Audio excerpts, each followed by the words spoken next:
덥습니다. 올겨울 들어서 또 최고 온도가 떨어지면서 하루 이틀도 아니고 여러 날 춥다가 보니까 많이들 움츠러들고 또 여러 가지 사건, 사고들이 발생하기도 하고 했습니다.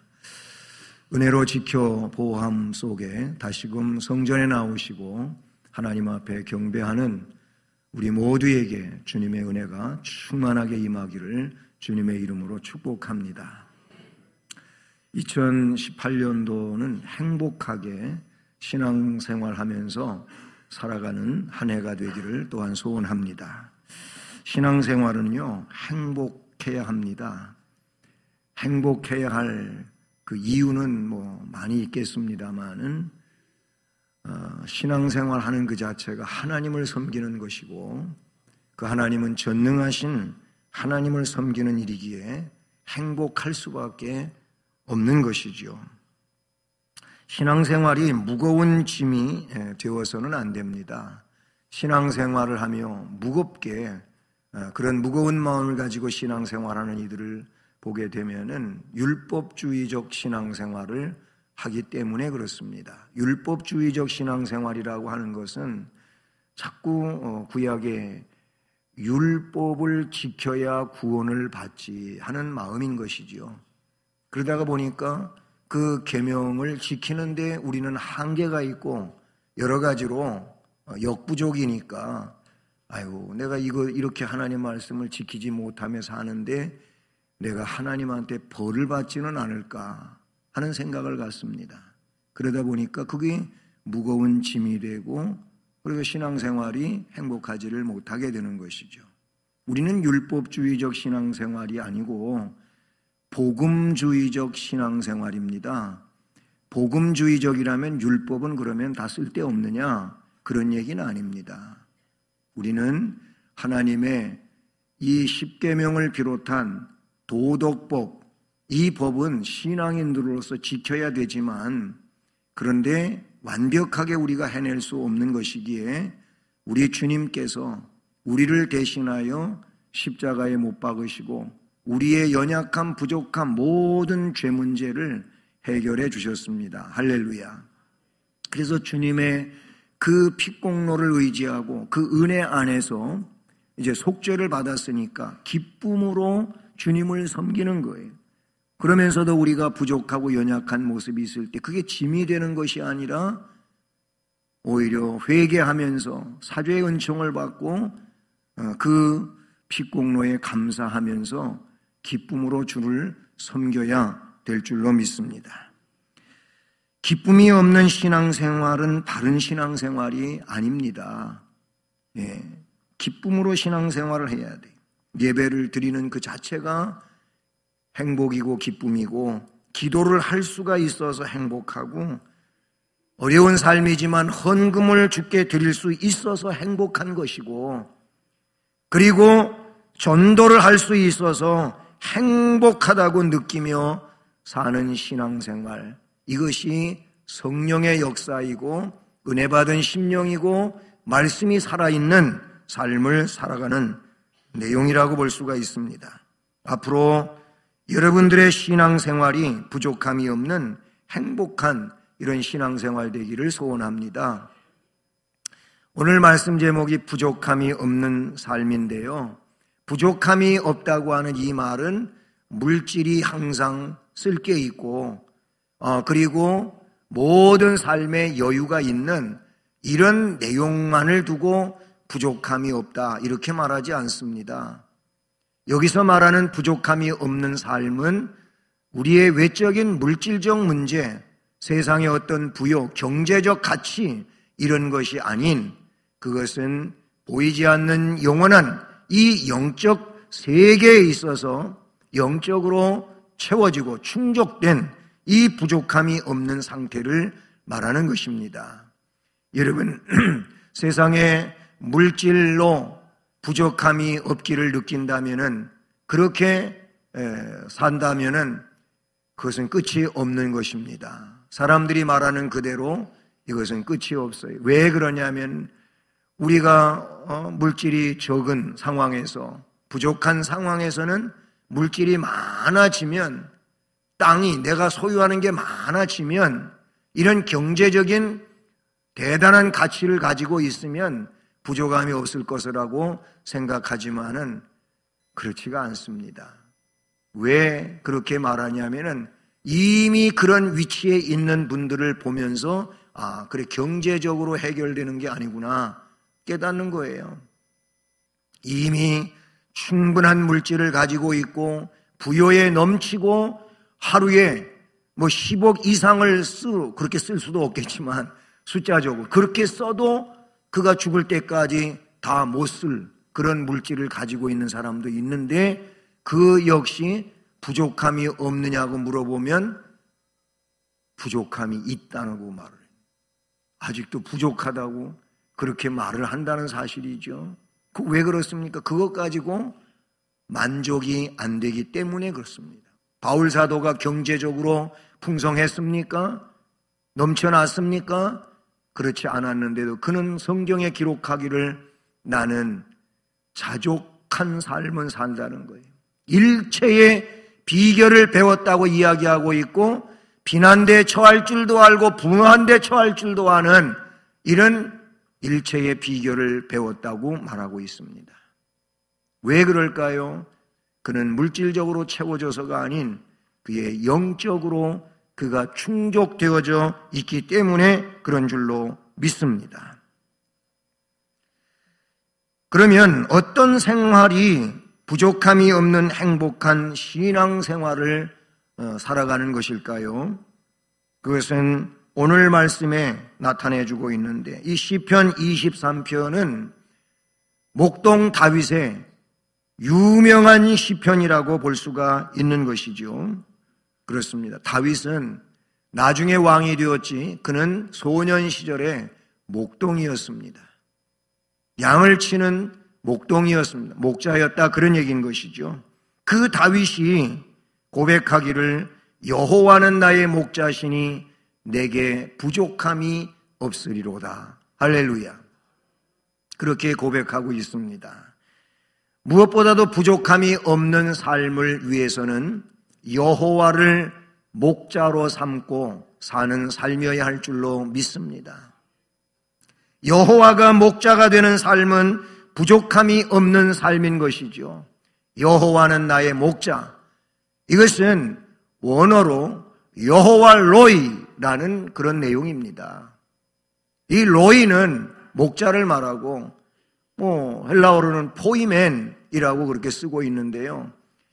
여호와는 나의 목자, 여호와 로이, 성경의 원어를 그대로 기록한 내용들이 있지 않습니까? 우리가 잘 알고 있는 것처럼 여호와 이레, 여호와께서 준비하셨다, 그런 얘기죠. 그런가 하면 여호와 니시, 여호와께서 승리하셨다면 여호와의 이런 깃발, 승리의 깃발을 이야기하고 있는 그런 내용 아니겠습니까? 그것만 있는 게 아니에요. 여호와 이레가 있어요. 여호와 삼마가 있어요.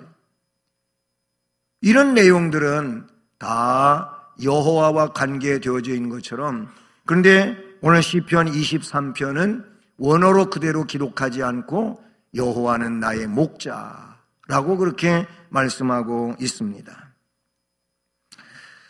시편 23편은 이렇게 유명한 시편으로 1절부터 6절까지 암송하는 이들도 참 많이 계십니다.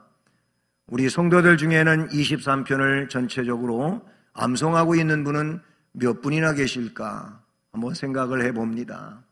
아마 이 중에도 암송하고 계신 분이 계시리라 생각합니다. 중요한 것은 이 시는 이스라엘 왕 다윗의 간증이고 신앙 고백인 줄로 믿습니다. 여호와는 나의 목자시니 내게 부족함이 없으리로다. 하나님의 목자가 되시면 부족함이 없는 줄로 믿습니다. 환난 중에서, 고통 중에서, 그리고 모든 은혜와 복 속에서 이 시는 모든 사람들의 영혼의 위로와 힘을 공급해주는 그런 시편인 줄로 믿습니다. 다윗은 왕이 되기 전에 목동이었다고 말씀을 드렸는데요. 그 목동 생활을 충실히 하던 자입니다. 이스라엘 초대 왕이었던 사울 왕은 하나님의 그런 권위를 인정하지 않은 상황에서 그저 말씀대로 하지도 않고 자기 마음대로 제사를 드리고 이런 일을 하다가 하나님의 버림을 받습니다.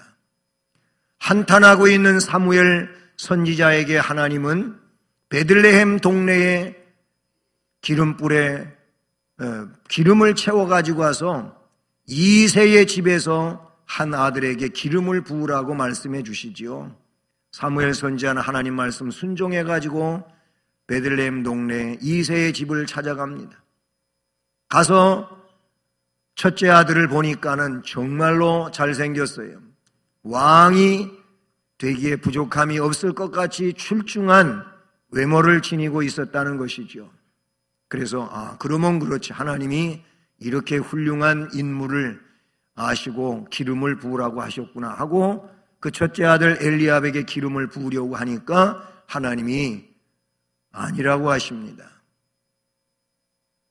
그래서 둘째 아들을 불렀더니 둘째 아들도 아니고 셋째 아들도 아니고 이렇게 해서 다 앞에 일곱째 아들까지 지나가고 마지막 8번째 아들인 다윗 그 자리에 없었습니다.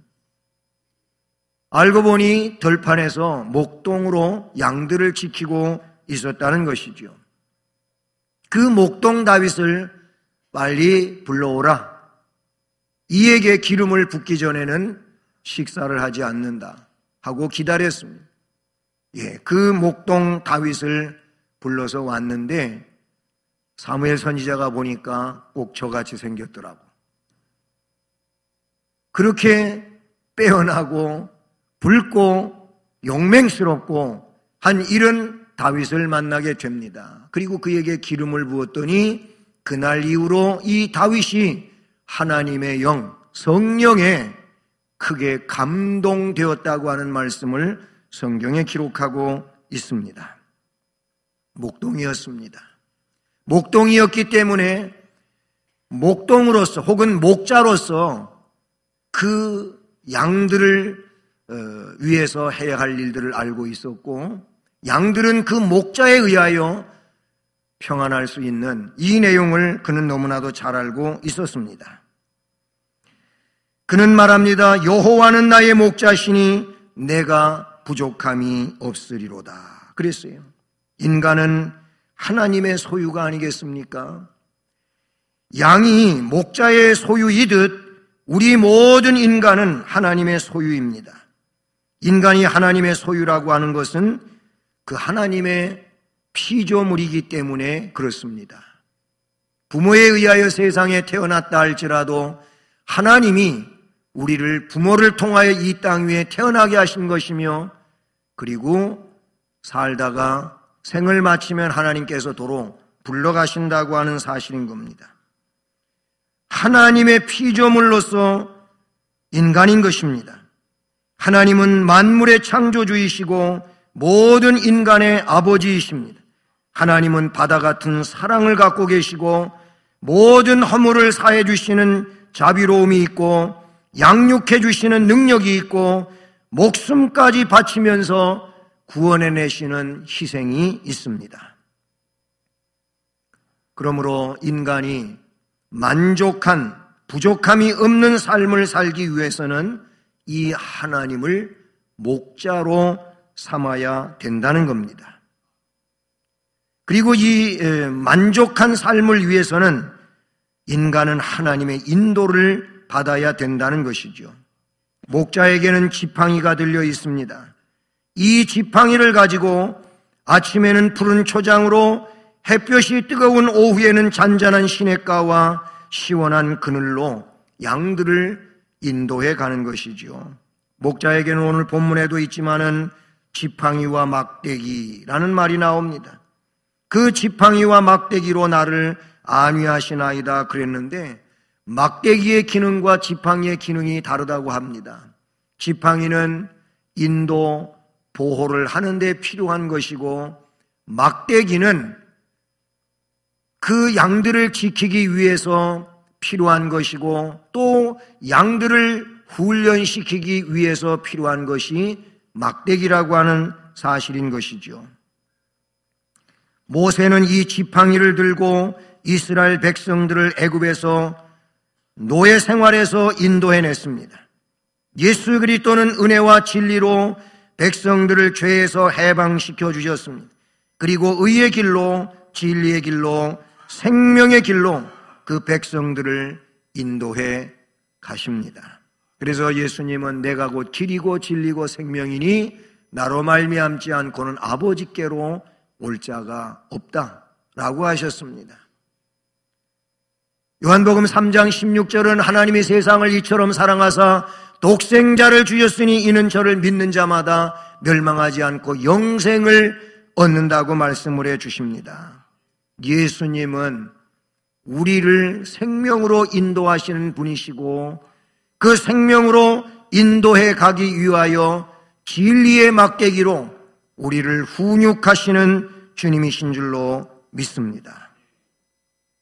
그러므로 인간은 하나님을 떠나서 살 수 없는 하나님의 양이고 때문에 하나님의 복으로만 영생을 누릴 수가 있고 하나님 은혜 안에 살아갈 수가 있게 되는 줄로 믿습니다. 목자로서의 하나님은 양들이 필요로 하는 모든 것을 공급해 주십니다. 인간에게 모든 갖고 있는 것들은 하나님께로부터 받지 아니한 것은 하나도 없습니다. 물질적인 복도 그렇고 정신적인 복도 그렇고 그 어떤 것보다도 더 귀한 영적인 복은 하나님께로부터 오는 것인 줄로 믿습니다. 하나님은 예수 그리스도의 십자가의 대속을 통하여 인간을 죄에서 자유하게 하시고 자녀의 명분과 사명을 주셔서 주의 영광을 위하여 일할 수 있게 해 주신 줄로 믿습니다. 또한 이 역사를 친히 잘 감당할 수 있도록 성령으로 오셔서 우리 안에 감동과 감화를 일으키시고 결단하게 하시고 그리고 능력 있게 풍성한 삶을 살아갈 수 있도록 역사해 주시는 줄로 믿습니다. 그러므로 여호와를 목자로 삼고 사는 삶은 부족함이 없는 만족한, 충족한 삶을 살아갈 수 있게 되는 것입니다. 또한 이 말씀에는 부족함이 없는 삶을 위해서는 영혼이 소성함을 얻어야 된다는 것입니다. 영혼이 소성함을 받아야 부족함이 없는 삶을 사는데 여러분 사람들은 자꾸 영혼보다는 이 육체적인 문제를 너무 많이 크게 생각을 하고 그것이 전부인 것처럼 살며 나아갈 때도 없지 않아 있습니다. 하나님은 나의 목자요 나는 그의 기르시는 양이기에 나의 영혼이 굶주리고 목마를 때 먹고 마실 진리의 양식 생명 샘물을 주시는 분이 하나님이시기에 하나님으로부터 영혼을 소생시키시는 진리의 양식과 생명의 샘물을 마셔야만 충족되어질 수가 있다는 사실이죠. 소생시킨다고 하는 말은 다시 살린다고 하는 말이며 시든 것을 다시금 싱싱하게 만드는 것이라고 볼 수가 있는 것이죠. 상처 입은 인간의 영혼은 예수 그리스도의 이름으로 소생되어지는 것입니다. 인간은 처음에 사탄의 유혹을 받아 죽음의 늪에 빠져 있었습니다. 그러므로 인간들의 삶에는 갈등과 긴장, 손해와 멸시, 불만과 억울함이 난무하고 그러한 것들로 인해 영혼은 상처를 크게 입고 말았습니다. 수고하는 인생, 고난받는 인생, 그리고 사망에 이르러야 되는 인생이 되고야 말았습니다. 그러나 상처 입은 우리의 영혼을 하나님은 그의 진리의 생수와 생명의 말씀으로 소생시키시고 있는 줄로 믿습니다. 물질로 소생되는 것도 아니며 권세로 소생되는 것도 아니며 학문으로 소생되는 것도 아니라는 사실인 것이죠. 오직 생명의 진리, 진리의 말씀, 그 예수 그리스도로 말미암아 멸망할 영혼이 다시금 사는 영혼으로 바뀌어진다는 사실이죠. 주님은 말씀하셨습니다. 나는 부활이요 생명이니 나를 믿는 자는 죽어도 살고 무릇 살아서 나를 믿는 자는 영원히 죽지 아니하리라. 내가 이것을 믿느냐? 라고 묻습니다. 믿음을 가진 자는 생명을 가진 자요, 생명을 가진 자는 진리를 가지고 있는 자이며 진리를 가지고 있는 자는 예수 그리스도를 구세주로 인정하는 자인 줄로 믿습니다. 요한복음 1장을 보면 태초에 말씀이 계시니라 그랬습니다.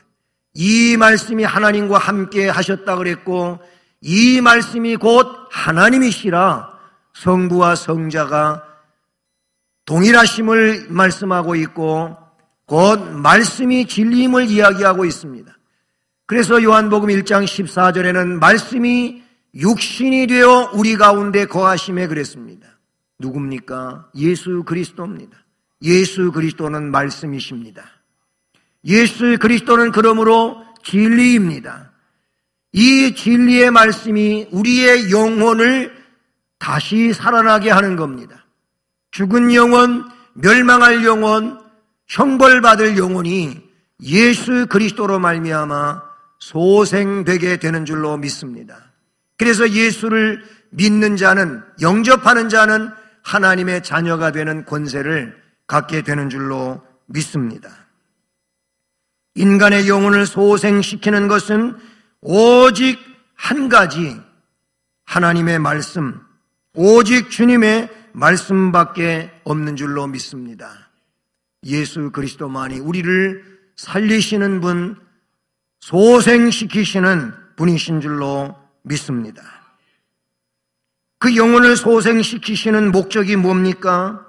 심령의 신령한 부흥을 일으키기 위하여 소생시키시는 겁니다. 이 땅 위에서 돈 많이 벌고 그리고 훌륭한 권세를 가지고 잘 먹고 잘 살라고 우리를 소생시키시는 것이 아닌 겁니다. 우리로 하여금 영생에 나아가도록 우리의 심령의 새로움을 갖고 그리고 그 심령의 거룩한 부흥을 일으키게 하기 위하여 우리를 소생시키십니다. 그러므로 소생함을 받은 자들은 심령을 부흥시켜야 돼요.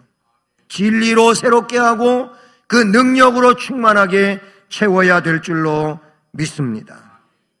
우리의 심령은 메말라 있었지 않습니까? 그런데 이 메마른 심령 가운데 진리의 생명으로, 진리의 생수로 우리에게 찾아오셔서 우리에게 생명의 강수 속에 살아가도록 하시는 줄로 믿습니다. 신령한 부흥을 일으키게 하시는 겁니다. 이제 더럽고 추한 심령에 우리 주님의 생명이 임하였으므로 우리들은 심령이 거룩한 부흥을 일으켜 가야 될 줄로 믿습니다. 우리들의 심령에 신령한 부흥이 일어나면 병든 심령이 고침을 받게 되는 줄로 믿습니다. 문제를 갖고 있는 심령이 그 문제 속에 해결을 일으키게 되는 줄로 믿습니다. 이미 앞에서도 물질이 부요를 채워주는 게 아니고 성령의 능력이 우리의 부요를 채워준다고 말씀을 드렸는데, 그렇습니다. 물질이 많아진다 한들 만족이 있느냐? 사람들은 만족하지를 않습니다. 그래서 옛말에 99칸짜리 집을 가지고 있는 사람은 100칸짜리 집을 원한다는 겁니다. 사람의 욕심은 끝이 없다고 하는 내용을 가르치고 있는 것이죠. 그렇습니다. 사람의 욕심은 끝이 없어요. 그래서 그 욕심 때문에 죄를 지어요. 성경에 기록되어지기를 욕심이 잉태하면 죄를 낳는다 그랬어요. 욕심이 내 마음에 생기면 죄가 생겨날 수밖에 없어요. 그리고 이 죄는 갖게 되면은 가만히 그대로 있는 게 아니고 점점 커지게 되어 있어요. 그래서 욕심이 잉태하면 죄를 낳고 죄가 장성하면 사망을 낳느니라. 결국 사망하는 거예요. 멸망하는 거예요. 생명을 잃어버리는 거예요. 그러나 우리 그리스도인들은 정과 욕심을 십자가에 못 박은 자들로서, 그래서 주님을 인정하고 나는 부정하면서 살기에 다 내려놓은 자들로 그들은 마음속에 만족이 있게 되는 것이죠. 그렇습니다. 우리가 이런 믿음으로 살아야 될 줄로 믿습니다. 심령의 부흥이 일어나면 우리에게 있었던 이런 모든 질병, 그리고 불만족, 여러 가지 합리적이지 못한 이런 내용들 다 주의 은혜로 질서를 찾고 복되게 되는 줄로 믿습니다. 그러므로 우리는 진리의 말씀 안에서 영원히 소성함을 받아 부족함이 없는 만족한 삶을 사는 자가 되어야 할 줄로 믿습니다.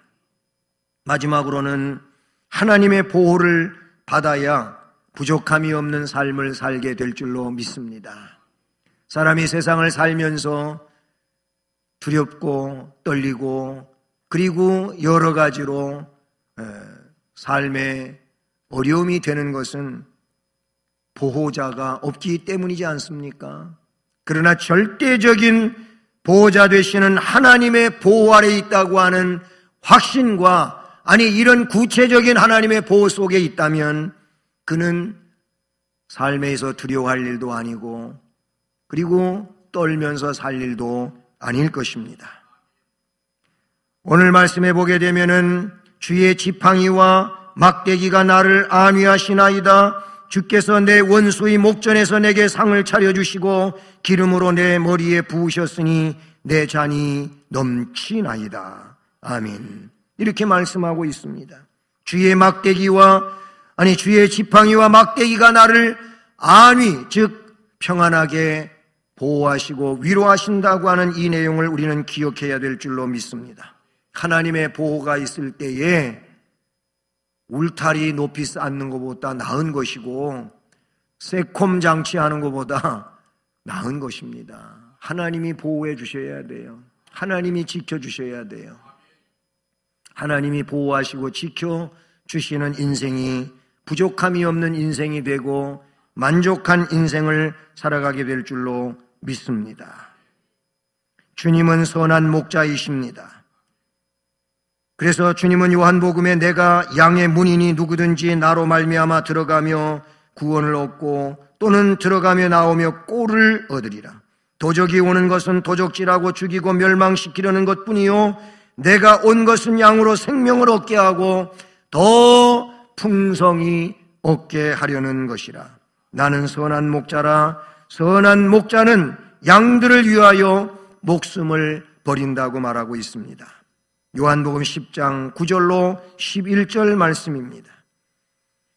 진정 우리를 위해 자신의 목숨까지도 기꺼이 내어주시면서 사지에서 우리를 꺼내주시고 멸망에서 꺼내어 영생의 천국으로 들여보내신 주님을 찬송합니다.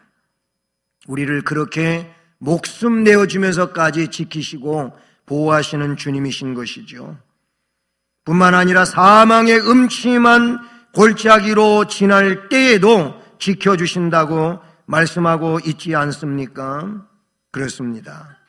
양이 푸른 풀밭으로 맑은 시냇가로 가기 위해서는 사망의 골짜기를 지나가야 될 때도 없지 않아 있지요. 고통과 연단이 없이는 좋은 것을 얻지 못하듯이 온갖 엉겅퀴와 찔레로 뒤덮인 곳을 통과하지 않으면 푸른 초장에 이를 수가 없습니다. 그러면 이런 어려운 지역을, 맹수가 도사리고 있는 지역을 지날 때에 목자의 보호 없이는, 목자가 지켜주지 않는다면 어려움을 만날 수밖에 없지 않겠습니까? 그런데 사망의 음침한 골짜기로 지날 때에도 지켜주신다고 말씀해 주셨습니다. 할렐루야. 그렇습니다. 하나님께서 우리 인생을 어떻게 연단하시는가를 생각해 보시기를 바랍니다. 때로 그것은 견디기 힘든 고통일 수도 있습니다. 그러나 사실은 이것이야말로 우리를 의의 길로 인도하시기 위한 하나님의 놀라우신 섭리요 계획이라고 하는 것을 깨달으시기를 바랍니다. 의로운 자의 길은 결코 처음부터 푸른 초장과 맑은 시냇가에 있는 것이 아니지 않습니까? 주의 의로운 삶에 도달하기 위해서는 사망의 음침한 골짜기를 지나가야 되는 때가 있다는 것입니다. 불로 연단하는 믿음의 시련을 통과해야만 하는 이런 때도 있는 것입니다. 그래서 앞에 막대기를 이야기할 때에는 막대기는 양들을 그 맹수들로부터 지키기 위하여 필요한 것이 막대기. 늑대를 쫓고 곰을 쫓고 할 때 필요한 것이 막대기란 말입니다.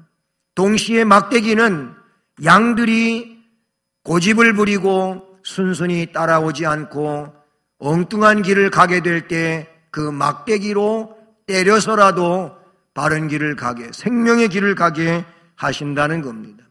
성경은 하나님의 백성을 고난의 풀무에서 꺼내신다고, 단련시키신다고 말하고 있지 않습니까? 그래서 욥도 나의 가는 길을 그분이 아시나니 나를 단련하신 후에 내가 정금과 같이 나오리라, 이렇게 고백하고 있지 않습니까? 그것은 곧 우리를 사망의 늪에 빠지지 않도록 골짜기에서 지켜주시는 하나님이심을 말씀해 주고 있습니다. 그래서 어떻게 합니까? 나의 잔이 넘치게 하나이다. 할렐루야. 내 잔이 넘치게 한다고 말씀해 주고 있어요. 그렇습니다. 진정 주님의 축복은 영적인 구원에만 국한되지 아니하며 그분의 복은 구체적이고 실질적입니다. 우리의 그릇이 넘쳐질 때까지 우리에게 채워주시는 주님이신 줄로 믿습니다.